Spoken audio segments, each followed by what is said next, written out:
Shine and rise. Today I'm looking into the Charter of the United Nations. Why, you may ask? Because I want to get more information on how to um, have my structure recognized by the United Nations. Um, I don't really want to call it a nation or a country. I'll just say my structure for now.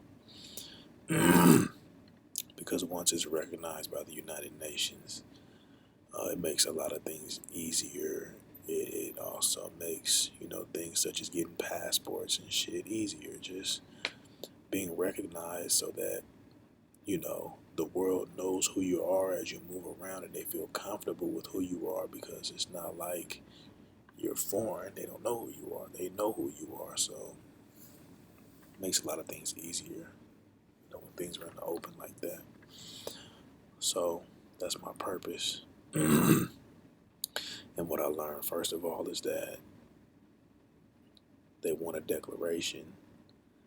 Um, they want you to do the application, and then also a letter or expressing that you agree to what's in this charter or whatnot. So I'm gonna go ahead through it and read it out loud. Um, Charter of the United Nations. We, the peoples of the United Nations, determined to have succeeding generations from the scourge of war, which twice in our lifetime has brought untold sorrow to mankind, and to reaffirm faith in fundamental human rights, in the dignity and worth of the human person, in the equal rights of men and women, and of nations large and small, and to establish conditions under which justice and respect for the obligations arising from treaties and other sources of international law can be maintained, and to promote social progress and better standards of life and larger freedom, and for these ends to practice tolerance and live together in peace with one another as good neighbors, and to unite our strength to maintain international peace and security, and to ensure by the acceptance of principles and the institution of methods that armed force shall not be used save in the common interest, and to employ international machinery for the promotion of the economic and social advancement of all peoples, have resolved to combine our efforts to accomplish these aims. Accordingly, our respective governments, through representatives assembled in the city of San Francisco, who have exhibited their full powers, found to be in good and due form, have agreed to the present Charter of the United Nations, and do hereby establish an international organization to be known as the United Nations. Chapter 1, Purpose and Principles, Article 1. The purpose of the United Nations are to maintain international peace and security, and to that end to take effective collective measures for the prevention and removal of threats to the peace, and for the suppression of acts of aggression or other breaches of the peace, and to bring about by peaceful means and in conformity with the principles of justice.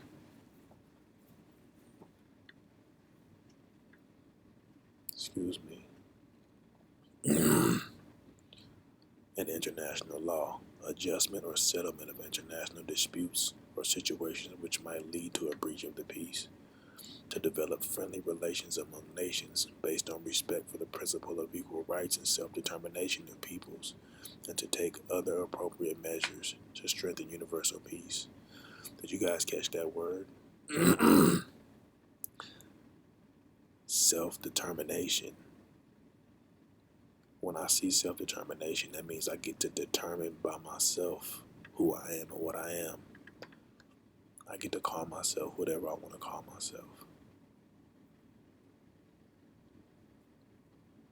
Right? And based on my experience, as long as you're being who you say you are, then there's no problem. There's only a problem when you're not being who you say you are. Now it's an issue. It's weird. just like in a normal situation between just two people.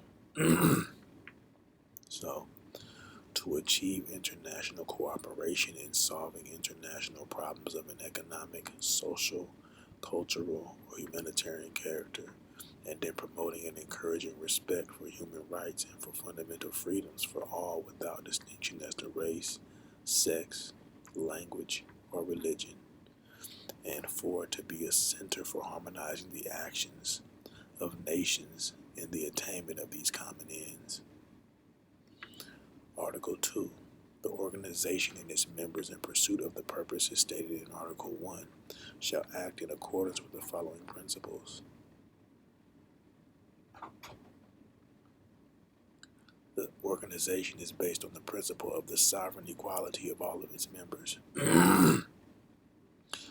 to all members in order to ensure to all of them the rights and benefits resulting from membership, shall fulfill in good faith the obligations assumed by them in accordance with the present charter.